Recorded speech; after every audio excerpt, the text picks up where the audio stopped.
โอเคค่ะ เราก็จะมาเริ่มในส่วนของฐานของตัวกระเป๋ากันก่อนเลยนะคะ ก็เริ่มต้นนะคะให้เพื่อนๆพัน slip knot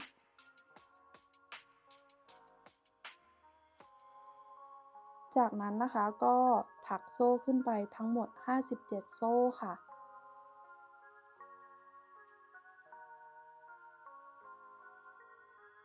ค่ะเรามาเริ่มต้นในแถวที่1กันเลยนะคะก็เริ่มต้นให้เพื่อนๆถักโซ่1ค่ะหลังจากนั้นเราจะถัก x นะคะลงไปในโซ่ที่2นับจากเข็มนะคะแล้วก็ให้เพื่อนๆนะคะใช้ Stitch Marker นะคะมาร์กหลักตรงนี้ไว้นะคะ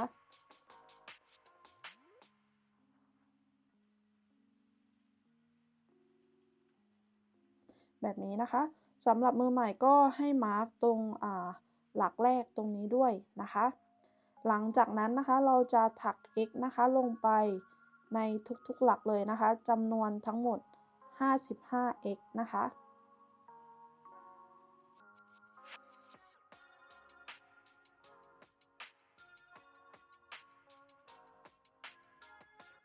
หลังจากที่เราถักครบ 55x แล้วนะคะต่อไปในหลักสุดท้ายนะคะเราจะถัก 3x นะคะลงไปในหลักสุดท้ายค่ะ เราจะใช้ Stitch Marker นะคะมาร์ก x แรกไว้นะคะในหลักสุดท้ายตรงนี้ หลังจากนั้นก็ถักเพิ่มอีก 2x นะคะเราก็จะได้ทั้งหมด 3x นะคะในหลักสุดท้ายตรงนี้ หลังจากนั้นนะคะเราก็จะถัก x นะคะลงไปในทุกๆหลักนะคะจำนวน 55x ค่ะ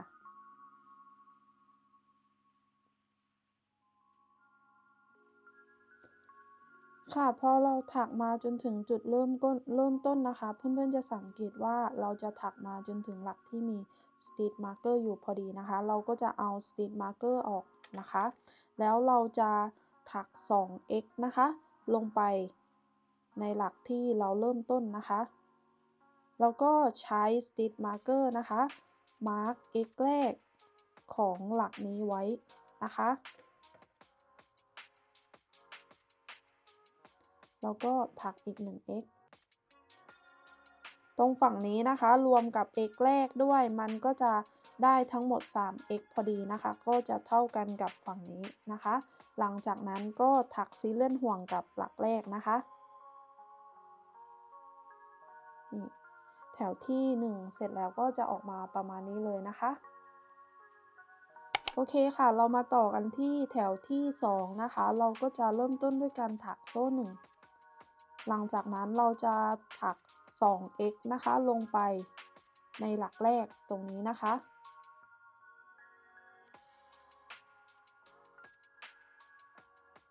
แล้วก็ใช้ Stitch Marker นะคะมาร์ก x แรกไว้นะคะเพราะว่า x แรกนี้จะเป็นหลักแรกของแถวที่2นะคะแบบนี้หลังจากนั้นนะคะเราจะถัก x นะคะลงไปในทุกๆหลักเลยนะคะไปจนถึงหลักที่มี Stitch Marker อยู่นะคะ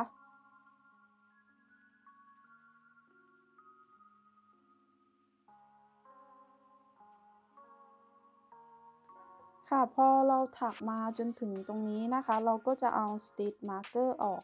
แล้วก็ถัก 2x นะคะลงไปในหลักเดียวกันแล้วให้เพื่อนๆใช้ Stitch Marker นะคะมาร์ก x แรกไว้นะคะนี่ในหลักตรงนี้มันจะมี 2x ใช่ไหมคะให้มาร์ก x แรกไว้นะคะหลังจากนั้นนะคะอีก 2 หลักถัดไปเราจะถัก 2x นะคะลงไปในหลักเดียวกันนะคะจำนวน2อีก2ชุดนะคะ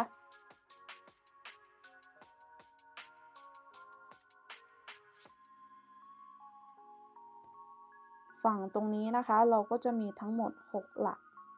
นะคะหลังจากนั้นนะคะเราก็จะถัก x นะคะลงไปในทุกๆหลักนะคะไปจนถึงหลักที่มี Stitch Marker อยู่ค่ะ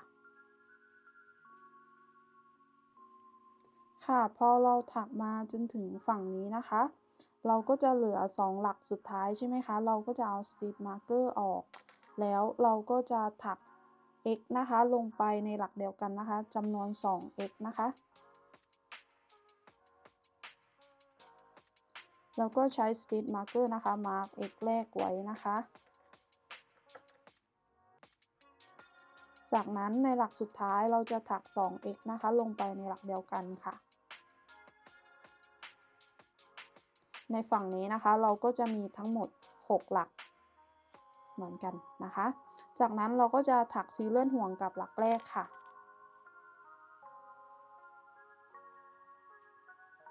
นี่นะคะแถวที่2เสร็จแล้วก็จะออกมาประมาณนี้เลยนะคะค่ะต่อไปนะคะแถวที่3จะเป็นแถวสุดท้ายของ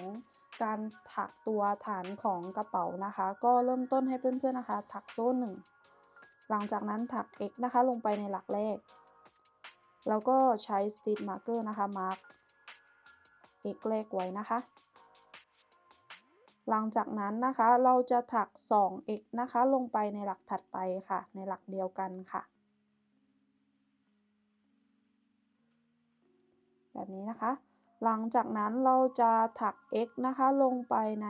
ทุกๆหลักเลยนะคะไปจนถึงหลักที่มี Stitch Marker อยู่นะคะค่ะพอเราถักมาจนถึงอีกฝั่งหนึ่งแล้วนะคะเราก็จะเอา Stitch Marker ออกค่ะหลังจากนั้นนะคะเราจะถัก x นะคะลงไปจากนั้นนะคะในหลักถัดไปเราจะถัก 2x นะคะลงไปในหลักเดียวกันค่ะแล้วก็ถัก 1x ค่ะในหลักถัดไปถัก 2x ในหลักเดียวกันค่ะจากนั้นนะคะเราก็จะถัก 1x ค่ะในหลักถัดไปจะถัก 2x ในหลักเดียวกันค่ะ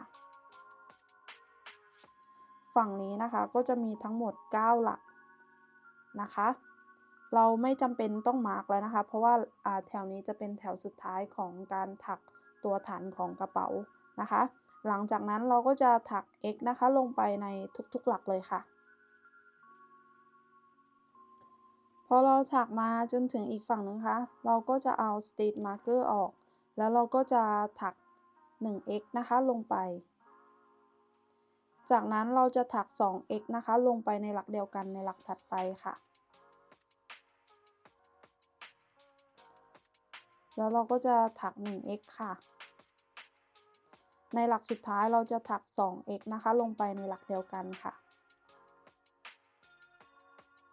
จากนั้นก็ถักซีเลื่อนห่วงกับหลักแรกนะคะ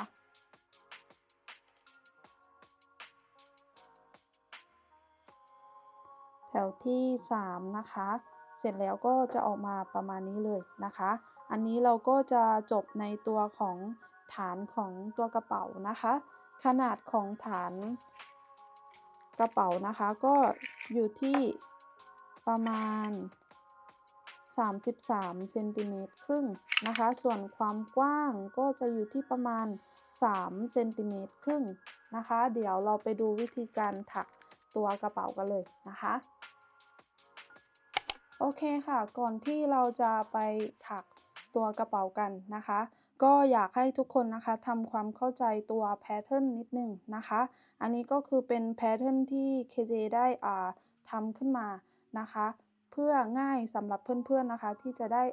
เอาไปถักตามกันได้นะคะส่วนสัญลักษณ์อะไรยังไงก็เดี๋ยว KJ จะขึ้นไว้ให้นะคะในตอนต้นวิดีโอ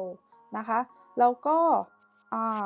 ตัวนี้นะคะแพทเทิร์นตัวนี้นะคะเพื่อนๆสามารถดาวน์โหลดได้นะคะตรง description หรือว่าตรงคอมเมนต์นะคะเดี๋ยว KJ จะขึ้นลิงก์ดาวน์โหลดไว้ให้นะคะเพราะว่าถ้าเพื่อนๆไปดาวน์โหลดภาพมันจะคมชัดกว่าที่จะแคปภาพหน้าจอนะคะแต่ KJ ก็ยังจะขึ้นไว้ให้นะคะตรงหน้าจอนะคะเผื่อบางคนไม่สะดวกที่จะไปดาวน์โหลดนะคะก็สามารถแคปภาพหน้าจอกันได้นะคะในแพทเทิร์นตัวกระเป๋านี้นะคะเราจะมี2แพทเทิร์นนะคะ1แพทเทิร์นนะคะจะมีทั้งหมด3แถวก็คือจะมี1 2และ3แถวนะคะก็คืออันนี้จะเป็นแพทเทิร์นที่1แพทเทิร์นที่2ก็คือจะเป็นแถวที่4 5และ6นะคะก็คือแพทเทิร์นเราจะถักสลับขึ้นไปนะคะก็เดี๋ยวยังไงแล้วเราไปดูวิธีการถักกันเลยนะคะ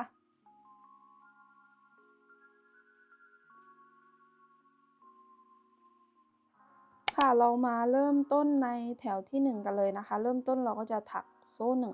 1แบบนี้นะคะหลังจากนั้นนะคะเราก็จะถักT นะคะก็คือ half double crochet นะคะลงไปในทุกๆหลักวนรอบชิ้นงานเลยนะคะแบบนี้นะคะสำหรับมือใหม่ก็ใช้ Stitch Marker นะคะมาร์กหลักแรกไว้ทุกครั้งเลยนะคะถ้าใครใหม่มากๆเลยนะคะแนะนำให้มาร์กหลักแรกกับหลักสุดท้ายไว้นะคะจากนั้นนะคะเราก็จะถักทีนะคะลงไปในทุกๆหลักเลยนะคะแบบนี้นะคะวนรอบชิ้นงานเลยนะคะแล้วเดี๋ยวเรากลับมาเจอกันอีกทีนึงนะคะนี่นะคะพอเราถักมาจนถึงหลักสุดท้ายนะคะเราก็จะถักซีเลื่อนห่วงกับหลักแรกนะคะ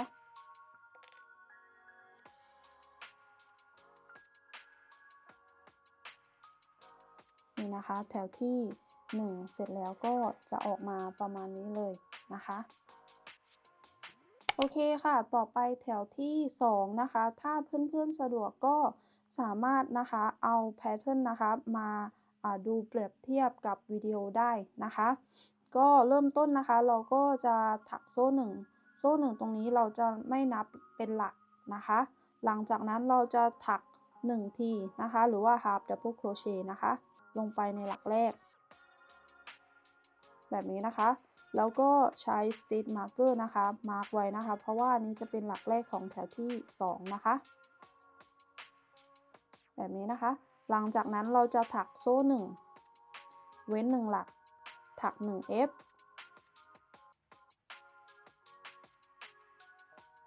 แบบนี้นะคะหลังจากนั้นเราจะถักโซ่1เว้น1หลักแล้วเราจะถัก Triple Crochet นะคะก็คือพันเข็ม2ครั้งแบบนี้นะคะ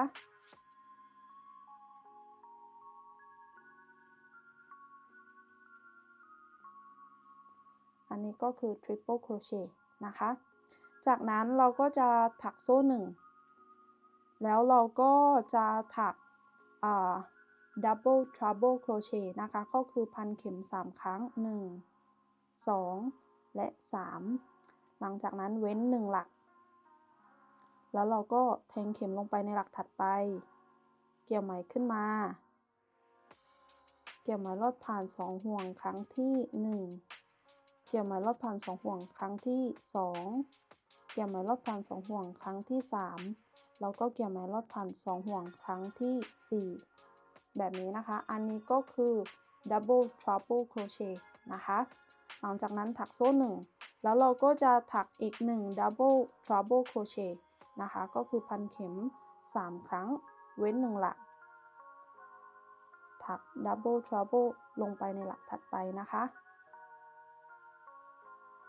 แบบนี้นะคะถ้าใครไม่เข้าใจก็ให้ดาวน์โหลดแพทเทิร์นนะคะเราก็เอามาดูเปรียบเทียบในวิดีโอได้นะคะจากนั้นเราก็จะถักโซ่1เว้น1หลักถัก Triple Crochet นะคะ Triple Crochet ก็คือพันเข็ม2ครั้งแบบนี้นะคะ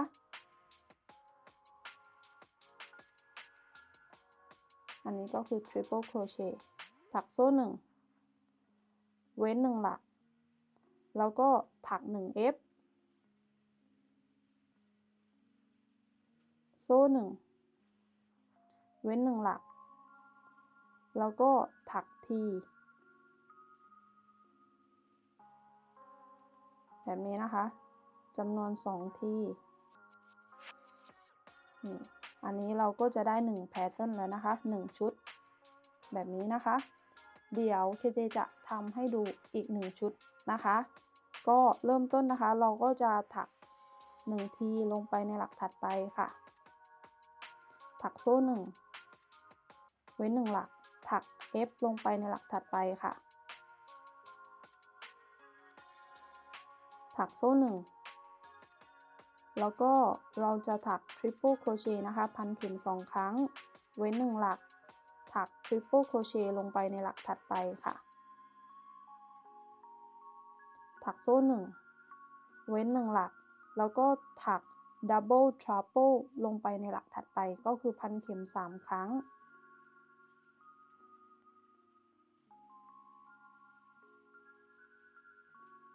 อันนี้ก็คือ double trouble นะคะหลังจากนั้นถักโซ่1แล้วเราก็เว้น1หลักแล้วก็ถัก double trouble ลงไปในหลักถัดไปอีก1ครั้งนะคะ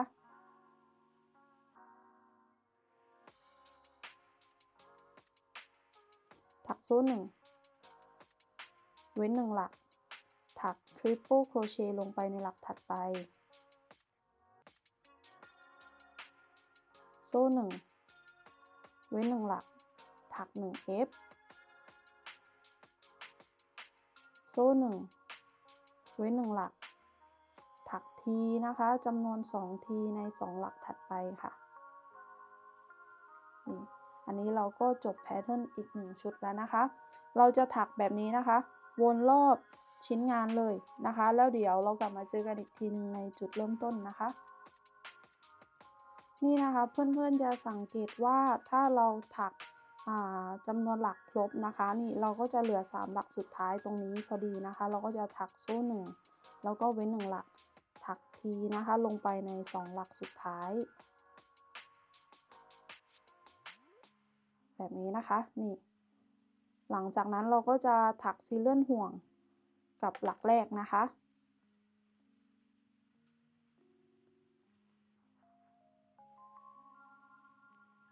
แบบนี้นะคะนี่แถวที่2เสร็จแล้วก็จะออกมาประมาณนี้เลยนะคะนี่ถ้าแพทเทิร์นที่ถูกต้องนะคะจำตัวหลักอะค่ะมันจะอยู่ตรงกันนะคะมีเอียงได้นิดหน่อยนะคะไม่เป็นไรเลยแต่ถ้าหลักมันไม่ตรงกันเนี่ยแสดงว่าเพื่อนๆเนี่ยถักหลักไม่ครบหรือว่าหลักอาจจะถักข้ามหลักไป2หลักอะไรประมาณนี้นะคะก็ให้เพื่อนๆลองเช็คดูนะคะเนี่ยเห็นไหมคะของ KJ อะหลักมันจะตรงกันแบบนี้เลยนะคะนี่เดี๋ยวเราไปดูในแถวที่3กันเลยนะคะโอเคค่ะต่อไปนะคะในแถวที่3นะคะเราก็จะถักโซ่1ตรงนี้เราจะไม่นับเป็นหลักนะคะหลังจากนั้นเราจะถักทีนะคะลงไปในหลักแรกแบบนี้นะคะแล้วก็ใช้ stitch marker มาร์กหลักแรกไว้นะคะจากนั้นนะคะเราจะถักทีนะคะลงไปในทุกๆหลักเลยนะคะทุกๆหลักก็คือเราจะมีเป็นโซ่1ตรงนี้ใช่ไหมคะให้เราถักลงไปแบบนี้ถักทีนะคะลงไปแบบนี้หลังจากนั้นเราก็จะถักลงไปในหลักธรรมดาพอเราถักมาถึงโซ่1ตรงนี้เราก็จะถักลงไปแบบนี้เลยค่ะเราก็ถักลงไปในหลักธรรมดานี่ถักแบบนี้นะคะนี่วนรอบชิ้นงานเลยนะคะนี่จำนวนหลักนะคะในแถวที่1เท่าไหร่ในแถวที่3จำนวนหลักก็จะต้องเท่ากับแถวที่1นะคะตรงนี้ให้ระวังนิดนึงนะคะเผื่อหลักเกินหรือขาดนะคะเพราะว่าตรงแถวที่2อ่ะแพทเทิร์นเราจะถักเป็นหลักธรรมดาแล้วก็โซ่1ใช่ไหมคะบางคนอาจจะสับสนได้นะคะเราก็จะ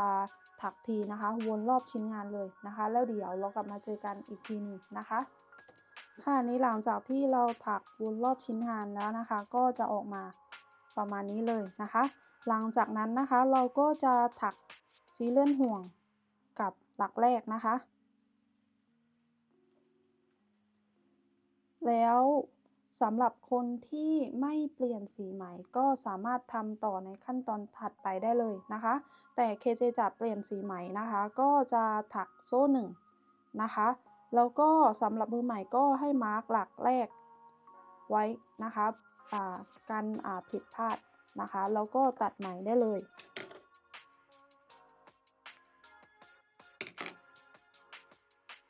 นี่นะคะแถวที่3เสร็จแล้วก็จะออกมาประมาณนี้นะคะอันนี้แพทเทิร์นชุดที่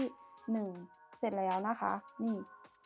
ชุดที่1นะคะก็คือ1ชุดจะมี3แถวนะคะอันนี้ชุดที่1แบบนี้เลยนะคะเดี๋ยวเราไปดูในแถวถัดไปกันเลยนะคะค่ะต่อไปนะคะเรามาเริ่มในแถวที่4กันเลยนิดนึงนะคะสำหรับมือใหม่แนะนำให้มาร์กหลักแรกกับหลักสุดท้ายไว้นะคะเพราะว่าจะสังเกตว่าตรงซีเลื่อนห่วงตรงนี้ค่ะ มันจะดูคล้ายๆหลักเหมือนกันถ้าเพื่อนๆไม่มาร์กหลักแรกกับหลักสุดท้ายไว้เนี่ยอาจจะผิดพลาดมาถักลงในหลักตรงนี้ด้วยนะคะแล้วชิ้นงานมันอาจจะมีหลักเกินขึ้นมาหรือขาดได้นะคะอันนี้ก็ต้องระวังด้วยนะคะก็เคเจจะนำไหมอีกสีหนึ่งมานะคะแล้วก็พันสลิปน็อตหลังจากนั้นเราจะแทงเข็มลงไปในหลักแรกตรงนี้นะคะก็คือหลักที่ถักซีเลื่อนห่วงแต่ปกติเราจะแทงผ่าน2เส้นแบบนี้นะใช่ไหมคะแทงปกติเราจะแทงลงในแบ็กลูปนะคะแบบนี้นี่แล้วก็เกี่ยวไหมลอดผ่านถักโซ่1ล็อกโซ่1ตรงนี้เราจะไม่นับเป็นหลักนะคะหลังจากนั้นเราจะถักทีนะคะลงไปในหลักแรกแล้วก็มือใหม่นะคะใช้ Stitch Marker นะคะมาร์กหลักแรกไว้ทุกครั้งเลยนะคะจากนั้นนะคะเราก็จะถักทีนะคะลงไปในทุกๆหลักเลยนะคะแต่ในแถวที่4เราจะถักใน back loop นะคะ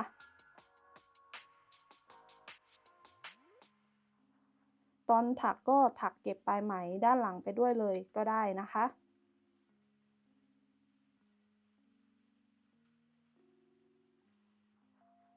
นี่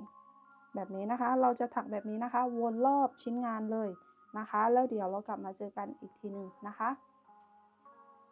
ค่ะนี้หลังจากที่เราถัก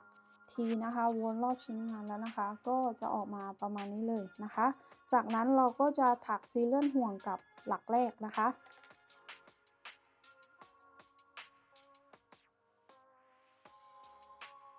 แถวที่4เสร็จแล้วก็จะออกมาประมาณนี้เลยนะคะค่ะต่อไปนะคะในแถวที่5นะคะให้เพื่อนๆนะคะดูในแพทเทิร์นนะคะควบคู่กับในวิดีโอได้เลยนะคะก็ KJ นะคะจะถักซีเลื่อนห่วง1ครั้งแบบนี้แล้วให้เพื่อนๆนะคะมือใหม่นะคะมาร์กตรงหลักแรกตรงนี้ไว้ก็ได้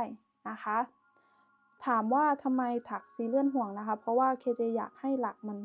ตรงกันนะคะเพราะว่าเวลาเราถักไปเรื่อยๆเนี่ยตัวหลักมันจะมีความเอียงนะคะก็เวลาเราถักมันอาจจะไม่ตรงกัน KJ ก็เลยจะถักซีเลื่อนห่วง1ครั้งนะคะหลังจากนั้นนะคะ KJ จะถักโซ่นะคะทั้งหมด4โซ่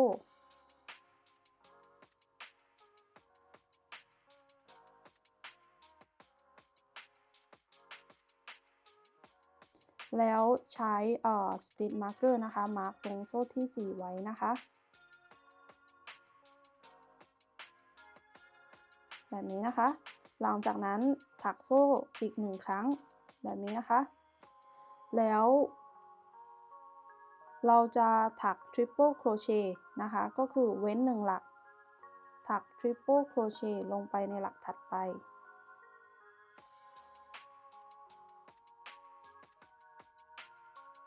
แบบนี้นะคะหลังจากนั้นถักโซ่1แล้วก็เว้น1หลักถัก F ถักโซ่1แล้วก็เว้น1หลักแล้วก็ถักทีจำนวน3หลักค่ะนี่แบบนี้นะคะจากนั้นนะคะเราก็จะถักโซ่1เว้น1หลักถัก1 F โซ่1เว้น1หลักถัก Triple Crochet ในหลักถัดไปค่ะโซ่1เว้น1หลักถัก Double Trouble นะคะพันเข็ม3ครั้งนี่เว้น1หลักถักลงไปในหลักถัดไปโซ่1แล้วก็ถัก Double Trouble นะคะเว้น1หลักถักลงไปในหลักถัดไปโซ่1เว้น1หลักแล้วก็ถัก Triple Crochet ค่ะโซ่1เว้น1หลักถัก1 F โซ่1 เว้น1หลักถักทีนะคะลงไปใน3หลักนี่นะคะเพื่อนๆจะสังเกตว่าตรงทีอะค่ะนี่3ที3หลักตรงนี้นะคะมันจะตรงกับdouble trouble ตรงนี้นะคะนี่เห็นไหมคะแล้ว double trouble ตรงนี้นี่นะคะมันก็จะมาตรง3หลักตรงนี้นะคะให้เพื่อนๆสังเกตนะคะหลังจากนั้นเพื่อนๆก็ทำซ้ำนะคะวนรอบชิ้นงานเลยนะคะตามในแพทเทิร์นที่ KJ ได้ทิ้งลิงก์ไว้ให้นะคะเดี๋ยวเรากลับมาเจอกันอีกทีหนึ่งนะคะนี่นะคะพอเราถักมาจนถึงฝั่งนี้ใช่ไหมคะนี่มันก็จะเหลืออยู่ทั้งหมด1 2 3 4 5 6หลักนะคะรวมหลักแรกด้วยก็จะเป็น7หลักนะคะที่เราถักซีเลื่อนห่วงก็หลังจากที่เราถัก3ทีแบบนี้แล้วนะคะเราก็จะถักโซ่1 เว้น1หลักถัก1 F โซ่1 เว้น1หลักถัก triple crochet โซ่1 เว้น1หลักแล้วเราก็จะถักdouble trouble crochet นะคะแล้วก็ถักโซ่1แล้วจำได้ไหมคะว่าเราได้ถักซีเลื่อนห่วงหลักแรกไปนะคะมันก็จะเหลือ1หลักพอดีนะคะเราก็จะถักซีเลื่อนห่วงกับโซ่ที่4นะคะที่เราใช้ stitch marker มาร์กไว้นะคะ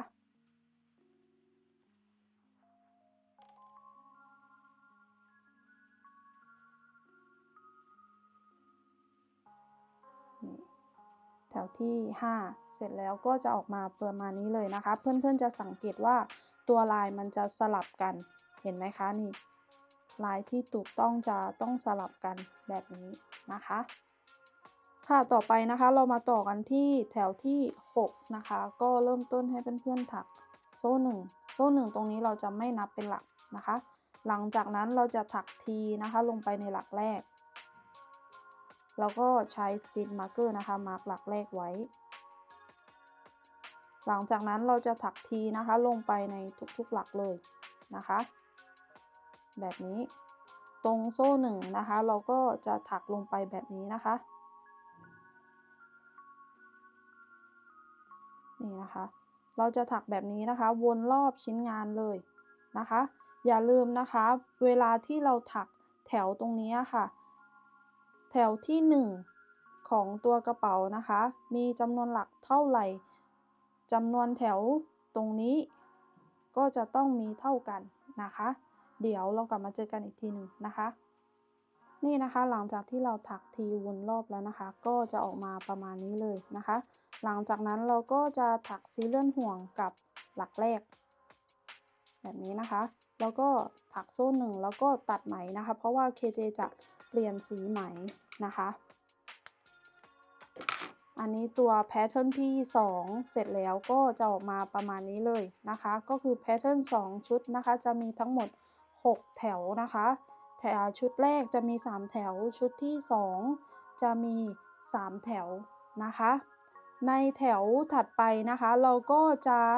กลับมาถักเหมือนชุดแรกเลยนะคะก็คือแถวที่1ถึงแถวที่3แต่นิดหนึ่ง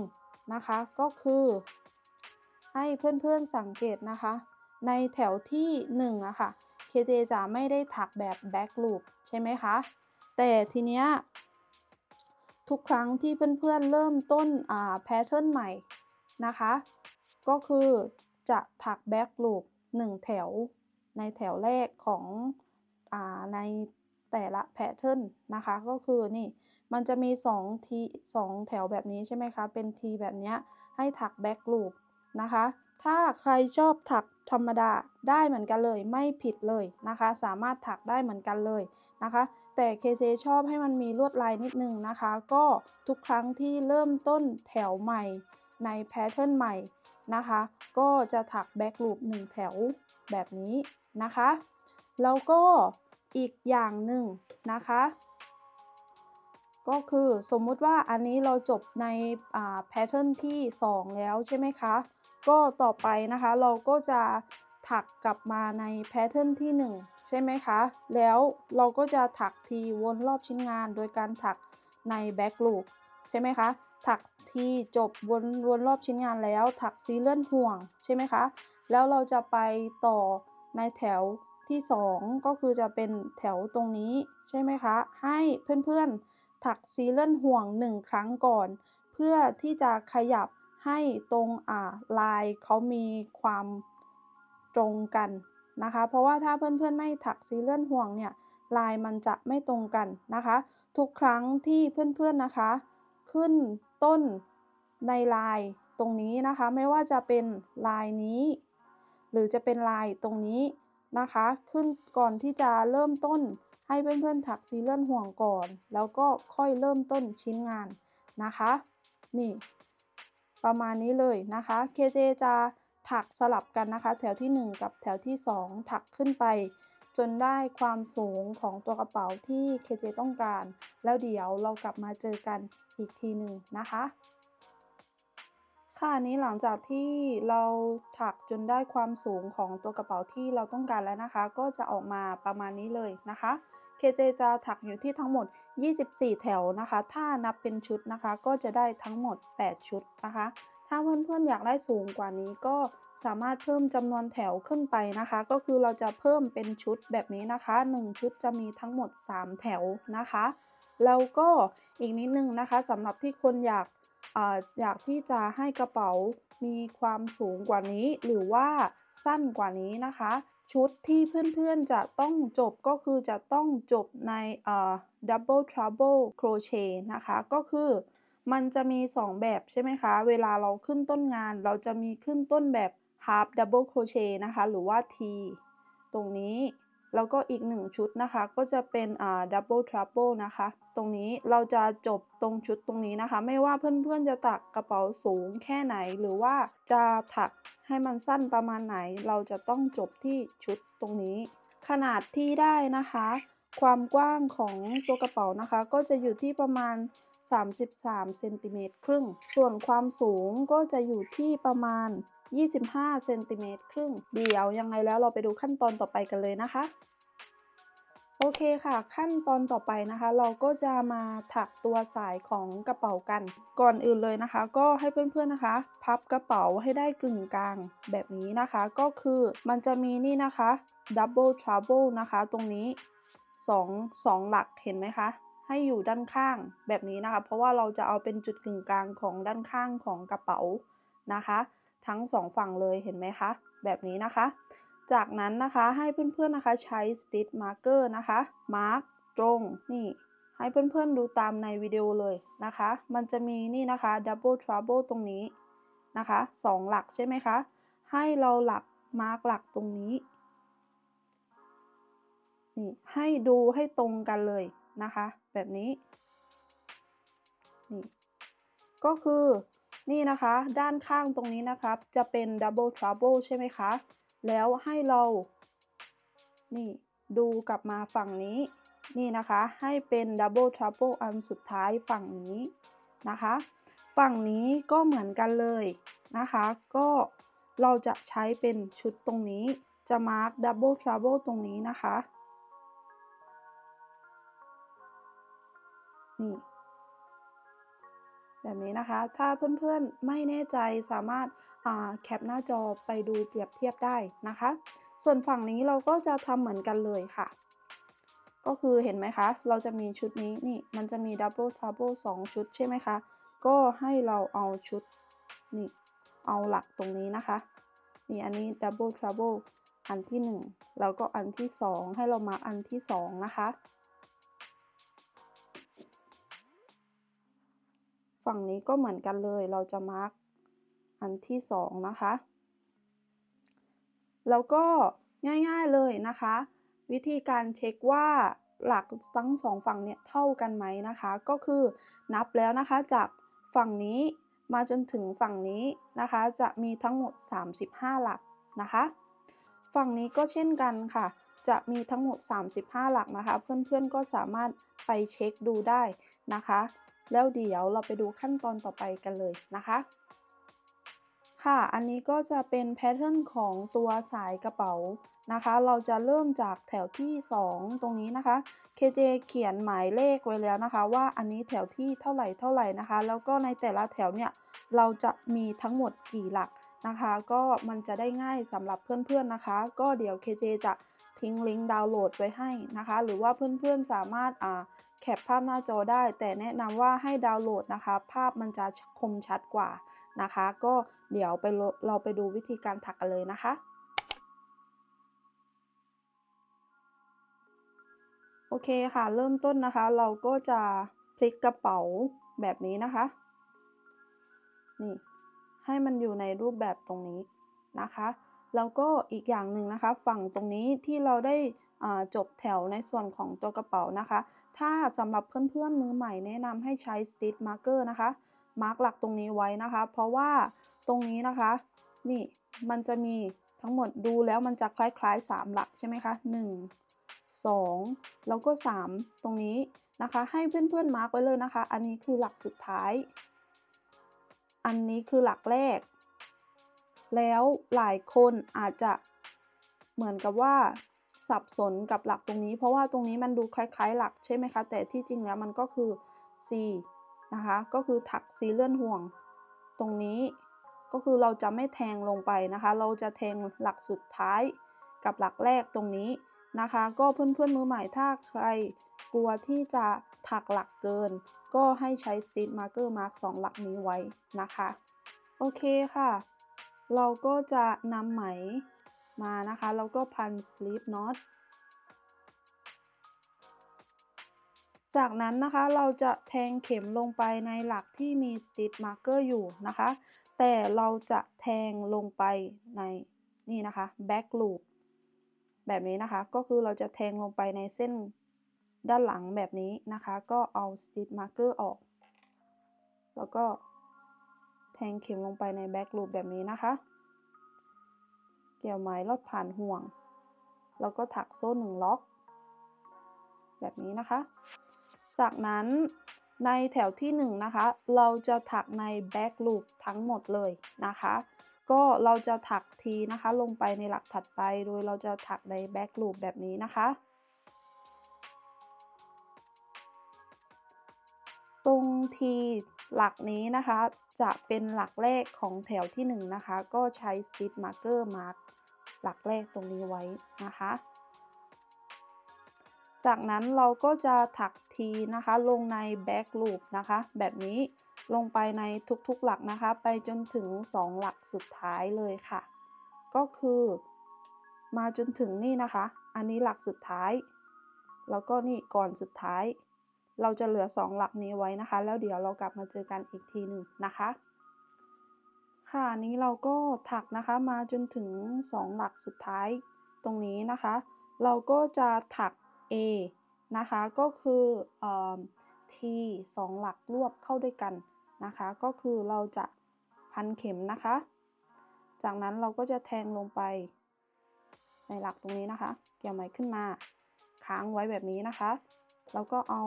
Stitch Marker ในหลักสุดท้ายออกแล้วก็พันเข็ม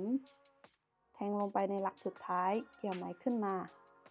เราจะมีทั้งหมด5ห่วงบนเข็มนะคะแล้วเราก็จะถัก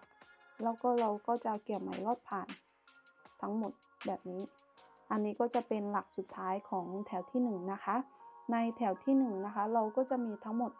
33หลักนะคะจากนั้นเราก็จะถักโซ่1นะคะแล้วก็ตัดไหม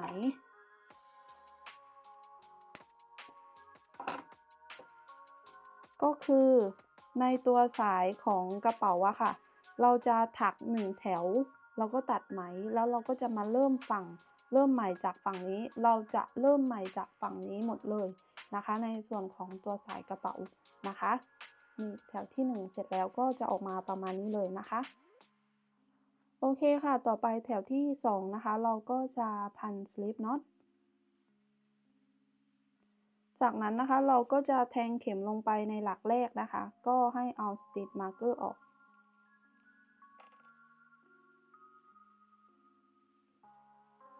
แล้วก็เกี่ยวไหมลอดผ่าน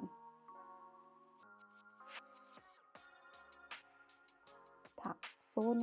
1ในส่วนของตัวสายกระเป๋านะคะเราจะถักลดจำนวนหลัก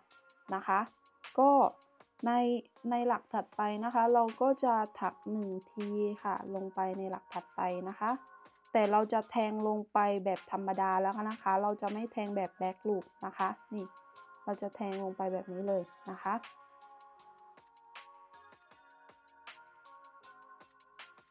จากนั้นนะคะเราก็จะใช้ Stitch Marker นะคะมาร์กตรง T ตรงนี้ไว้นะคะเพราะว่า T ตรงนี้นะคะจะเป็นหลักแรกของแถวที่2นะคะจากนั้นนะคะเราก็จะถัก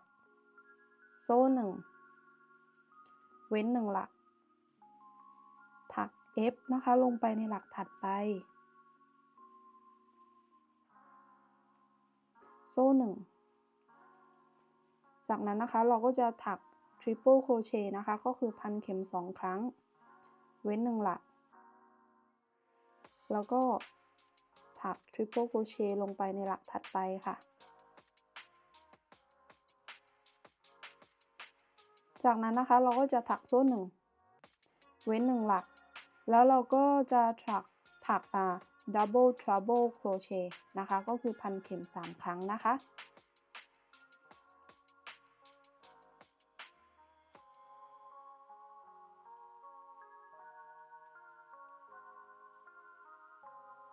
ถักโซ่1แล้วก็ถัก Double Treble อีก1ครั้งนะคะ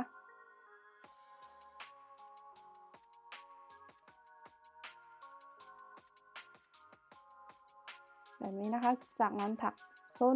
1แล้วก็ถักTriple Crochet นะคะก็เว้น1หลักถัก Triple Crochet ลงไปในหลักถัดไปแบบนี้นะคะถักโซ่1เว้น1หลักถัก1 F ค่ะ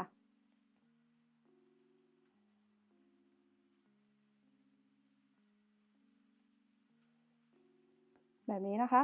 จากนั้นเราจะถักโซ่1เว้น1หลักแล้วก็เราจะถักทีนะคะทั้งหมด3หลักค่ะ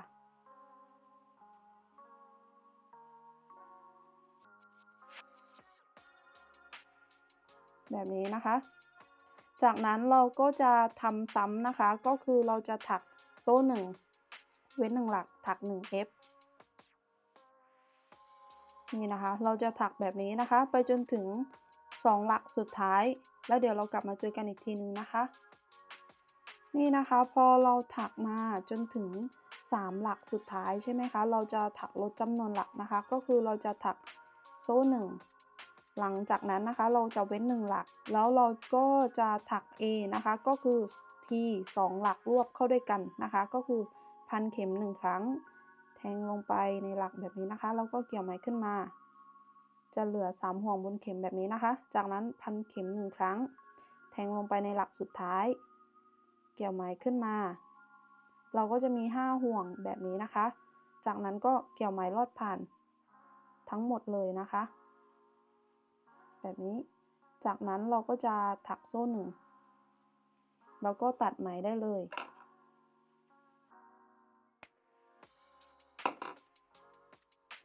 แถวที่2นะคะเราก็จะมีทั้งหมด31หลักนะคะนี่เสร็จแล้วก็จะออกมาประมาณนี้เลยนะคะโอเคค่ะต่อไปนะคะแถวที่3นะคะเราก็จะถักพัน slip knot หลังจากนั้นเราจะแทงเข็มลงไปตรงหลักแรกที่มี Stitch Marker อยู่นะคะจากนั้นก็ถักล็อก1ครั้งแบบนี้นะคะหลังจากนั้นนะคะเราจะถักทีนะคะลงไปตรงช่องว่างตรงนี้นะคะ1ทีแล้วเราก็จะใช้ Stitch Marker นะคะมาร์กตรงนี้ไว้นะคะเพราะว่าทีเนี้ยนะคะจะเป็นหลักแรกของแถวที่3นะคะหลังจากนั้นเราก็จะถักทีนะคะลงไปในทุกๆหลักเลยนะคะก็คือในช่องว่างตรงนี้นะคะ1เราจะถัก1ทีแล้วเราก็จะถักลงไปในหลักตรงนี้อีก1เป็น2แบบนี้นะคะ1 2แบบนี้นะคะ ถักแบบนี้นะคะไปจนถึง2หลักสุดท้ายนะคะแล้วเดี๋ยวเรากลับมาเจอกันอีกทีหนึ่งนะคะนี่นะคะพอเราถักมา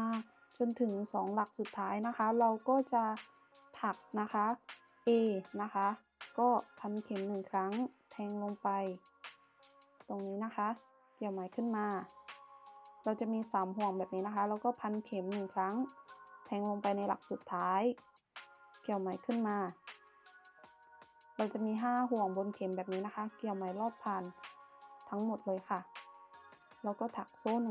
1เราก็ตัดไหมได้เลยนี่นะคะตรงนี้นะคะไม่ต้องกังวลนะคะเพราะว่าเดี๋ยวเราจะถักเก็บงานอีกรอบหนึ่งนะคะแถวที่3เสร็จแล้วก็จะออกมาประมาณนี้เลยนะคะอันนี้เราก็ได้1ชุดแล้วนะคะก็ชุดถัดไปใครอยากจะเปลี่ยนสีก็ได้เลยนะคะก็ในแถวอื่นๆนะคะก็ให้เพื่อนๆนะคะไปถักตามในแพทเทิร์นที่ KJ ได้บอกไว้เลยนะคะก็คือในแต่ละแถวนะคะขึ้นต้นด้วยโซ่1เนี่ยเราจะไม่นับนะคะเราจะมานับตรงทีแรกนะคะก็เหมือนแถวถัดไปตรงเนี้ยมันจะขึ้นต้นด้วยอันนี้จะเป็นแถวที่5นะคะก็ขึ้นต้นด้วยโซ่2แล้วเราจะเว้น1หลักหลังจากนั้นนะคะเราก็จะถัก F แบบนี้นะคะก็คือเพื่อนๆแทงเข็มลงไปในหลักแรกตรงนี้ใช่ไหมคะแล้วก็ถักโซ่2หลังจากนั้นก็เว้น1หลักแล้วก็ถัก F แล้วตรง F ตรงนี้จะเป็นหลักแรกของแถวที่5นะคะให้เพื่อนๆนะคะถักไปจนถึงแถวที่7นะคะแล้วเดี๋ยวแถวที่8 KJ จะมาถักให้ดูอีกทีหนึ่งเพราะว่าสำหรับมือใหม่อาจจะงงนิดนึงนะคะเพราะว่ามันจะมีการถักแบบนี้นะคะก็เดี๋ยวเราจะไปถักให้เสร็จทั้งหมด7แถวนะคะแล้วเดี๋ยวเรากลับมาเจอกันอีกทีหนึ่งนะคะแล้วก็อีกอย่างหนึ่งนะคะในแถวที่4แถวที่7แล้วก็แถวที่10นะคะเราจะถักในback loop ทั้งหมดนะคะก็ก็คือมันจะเป็นแถวแบบนี้นะคะนี่แบบนี้นะคะก็คือเราจะถักในback loop ทั้งหมดเลยนะคะก็เดี๋ยวเรากลับมาเจอกันอีกทีหนึ่งนะคะอันนี้นะคะสำหรับแถวที่5นะคะ KJ จะมาโชว์ให้ดูนะคะว่าในแพทเทิร์นนะคะมันจะมีบอกใช่ไหมคะนี่มันจะเป็นนี่นะคะก็คือ F 2หลักรวบเข้าด้วยกันนะคะทำยังไงนะคะสำหรับมือใหม่เขาอาจจะงงนะคะไม่เข้าใจก็หลังจากที่เราถัก3ทีแบบนี้แล้วนะคะก็ถักโซ่1แล้วเราก็จะเว้น1หลักใช่ไหมคะแล้วก็พันเข็ม1ครั้งแบบนี้แทงลงไปในหลักถัดไปเกี่ยวไหมขึ้นมาเกี่ยวไหมลอดผ่าน2ห่วงแบบนี้นะคะหลังจากนั้นพันเข็ม1ครั้งเว้น1หลักแล้วก็แทงเข็มลงไปในหลักสุดท้ายเกี่ยวไหมขึ้นมาเกี่ยวไหมลอดผ่าน2ห่วงแบบนี้นะคะจะมี3ห่วงบนเข็มแบบนี้ก็ให้เกี่ยวไหมลอดผ่านทั้งหมดนี่อันนี้ก็จะเป็นหลักสุดท้ายของแถวที่5นะคะแล้วก็ถักโซ่1ส่วนตอนที่เราขึ้นต้นนะคะเราก็จะถักโซ่2แบบนี้นะคะหลังจากนั้นเราจะเว้น1หลักแล้วก็ถัก F ลงไปในหลักถัดไป F ตรงนี้จะเป็นหลักแรกของแถวนะคะนี่อันนี้ก็เป็นวิธีการถักหัวแถวแล้วก็ท้ายแถวของแถวที่5นะคะ KJ จะไม่โชว์ตรงกลางเพราะว่าเพื่อนๆน่าจะถักกันได้นะคะอันนี้จะมาโชว์สำหรับเพื่อนๆมือใหม่นะคะเพราะว่าบางคนอาจจะยังงงๆนิดหนึ่งนะคะโอเคค่ะนี่ KJ นะคะก็ถักจนครบ7แถวแล้วนะคะ KJ จะมาถักแถวที่8ให้เพื่อนๆดูกันนะคะในแถวตรงนี้นะคะเพราะว่าสำหรับมือใหม่อาจจะงงนะคะเพราะว่าแพทเทิร์นนะคะ KJ เขียนเองก็มันไม่ได้เป็นแบบทางการมากนะคะก็บางคนอาจจะงงได้นะคะก็เรามาเริ่มต้นกันเลยนะคะ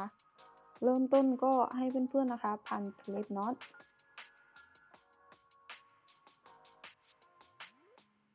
จากนั้นนะคะเราก็จะแทงเข็มลงไปในหลักแรกค่ะ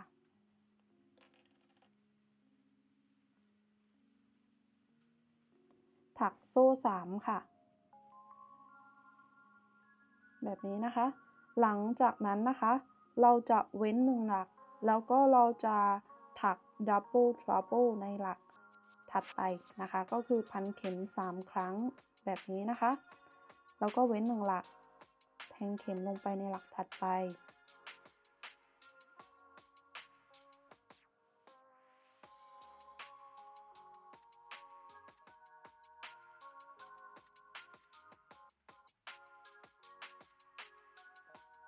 แบบนี้นะคะแล้วเราใช้ Stitch Marker นะคะมาร์กตรงDouble Trouble ไว้นะคะเพราะว่าตรงนี้จะเป็นหลักแรกของแถวนะคะหลังจากนั้นนะคะเราก็จะถักโซ่1เว้น1หลักแล้วก็ถัก Triple Crochet นะคะก็คือพันเข็ม2ครั้งแบบนี้ถักโซ่1เว้น1หลักถัก1 F ค่ะโซ่1เว้น1หลักถัก3ทีลงไปใน3หลักค่ะ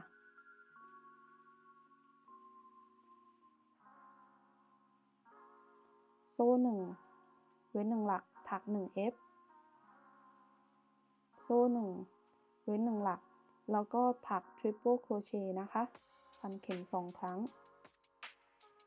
แบบนี้นะคะหลังจากนั้นถักโซ่1แล้วเราจะเว้น1หลักแล้วเราจะเหลือ3หลักใช่ไหมคะก็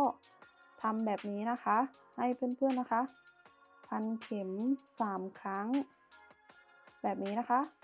เว้น1หลักถัก Double Trouble ลงไปในหลักถัดไปโดยการเกี่ยวไหมขึ้นมาเกี่ยวไหมลอดผ่าน2ห่วงครั้งที่1เกี่ยวไหมลอดผ่าน2ห่วงครั้งที่2เกี่ยวไหมลอดผ่าน2ห่วงครั้งที่3หลังจากนั้นเราจะพันเข็ม3ครั้งค่ะ1 2และ3แล้วเราก็จะเว้น1หลักแล้วก็เราจะแทงเข็มลงไปในหลักสุดท้ายนะคะ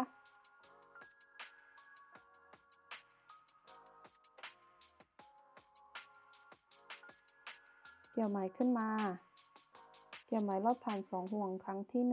1เกี่ยวไหมลอดผ่าน2ห่วงครั้งที่2เกี่ยวไหมลอดผ่าน2ห่วงครั้งที่3เราจะเหลือ3ห่วงบนเข็มแบบนี้นะคะเกี่ยวไหมลอดผ่านทั้งหมดอันนี้ก็จะเป็นหลักสุดท้ายของแถวที่8นะคะนี่แล้วเราก็ถักโซ่1ตัดไหมได้เลยอันนี้ก็คือวิธีการถักในแถวที่8นะคะหลังจากนั้นก็ให้เพื่อนๆนะคะถักขึ้นไปนะคะจนถึงแถวที่11นะคะเราจะลดจำนวนหลักทั้งหมด11แถวนะคะก็ให้เพื่อนๆถักต่อขึ้นไปแถวที่9แถวที่10แล้วก็แถวที่11นะคะตามในแพทเทิร์นตรงนี้เลยตรงนี้ง่ายมากๆเลยนะคะแล้วเดี๋ยวเรากลับมาเจอกันอีกทีนึงนะคะในตอนที่เราจะเริ่มต้นในแถวที่12กันนะคะค่ะนี้หลังจากที่เราถักครบ11แถวแล้วนะคะก็จะออกมาประมาณนี้เลยนะคะก็มันอาจจะเอียงมาฝั่งนี้นิดนึงนะคะไม่ต้องกังวลนะคะเพราะเดี๋ยวเราจะถักเก็บงานอีกทีหนึ่งนะคะก็ในแถวที่11นะคะเราจะจบอยู่ที่ทั้งหมด9หลักนะคะถ้าเพื่อนๆอยากได้สายที่เล็กกว่านี้ก็ให้ถักลดจำนวนหลักเพิ่มขึ้นไปอีกได้นะคะก็เราจะมาเริ่มในแถวที่12กันนะคะก็เคเจจะมาสอนตัวสัญลักษณ์ตัวนี้นะคะเคเจไม่แน่ใจว่าคนอื่นจะใช้กันหรือเปล่านะคะเพราะว่าอันนี้มันเป็นวิธีการของเคเจเองนะคะก็เริ่มต้นให้เพื่อนๆนะคะ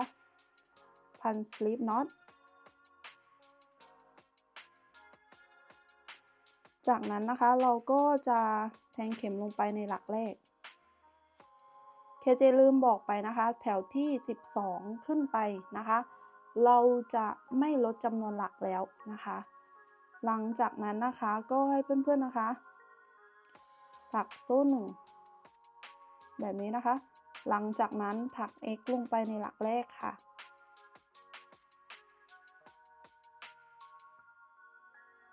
แบบนี้นะคะหลังจากนั้นแทงเข็มลง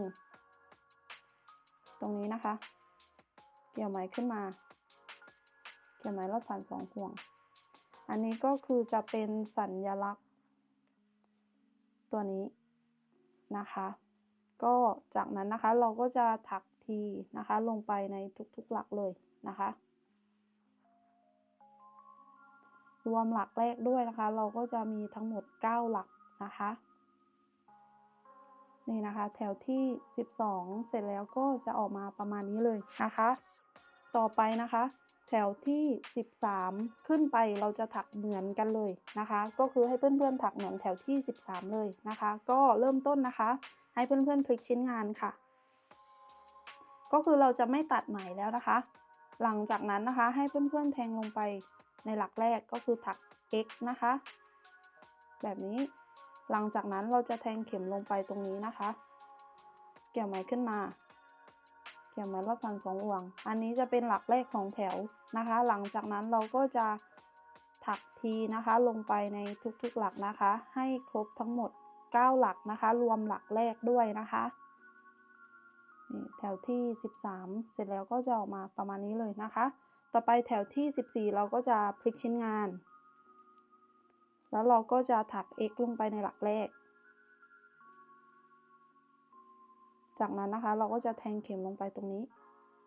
เกี่ยวไหมขึ้นมาเกี่ยวไหมลอดผ่านอันนี้จะเป็นหลักแรกนะคะหลังจากนั้นก็ถักทีลงไปในทุกๆหลักเลยค่ะนี่นะคะแบบนี้นะคะ KJ จะถักอยู่ที่ทั้งหมดเราจะเริ่มนับจากแถวนี้นะคะ1 2แล้วก็3ก็คือในส่วนตรงนี้นะคะ KJ จะถักเพิ่มทั้งหมด17แถว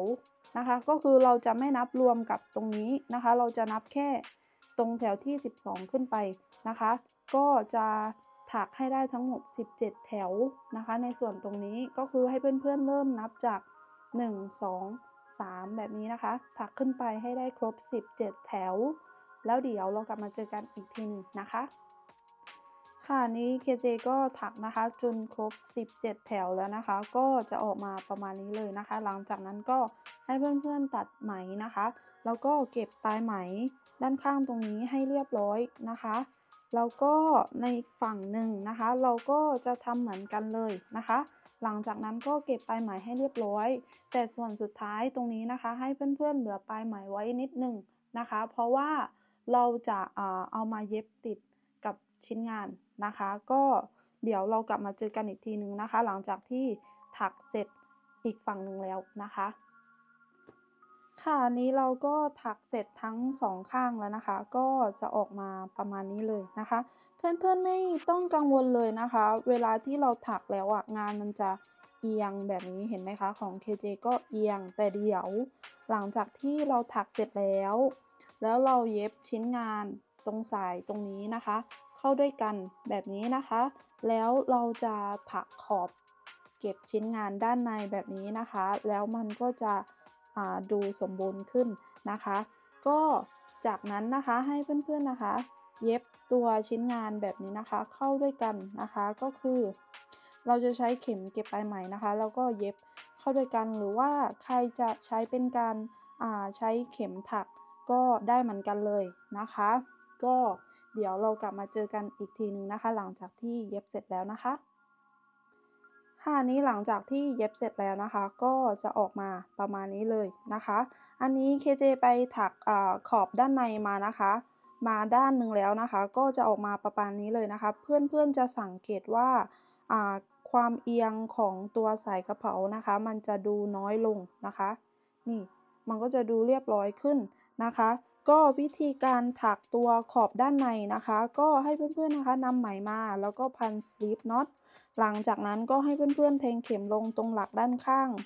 ตรงมุมแบบนี้นะคะแล้วก็ถักโซ่1หลังจากนั้นก็ถัก x นะคะวนรอบชิ้นงานเลยนะคะวนรอบขอบของตัวสายกระเป๋าเลยนะคะเราจะทำเหมือนกันทั้ง2ฝั่งเลยนะคะ KJ จะไม่โชว์ให้เพื่อนๆดูนะคะเพราะว่าคิดว่าวิธีการนี้ง่ายนะคะสำหรับเพื่อนๆก็สามารถถักตามกันได้แล้วเดี๋ยวเรากลับมาเจอกันอีกทีนึงนะคะ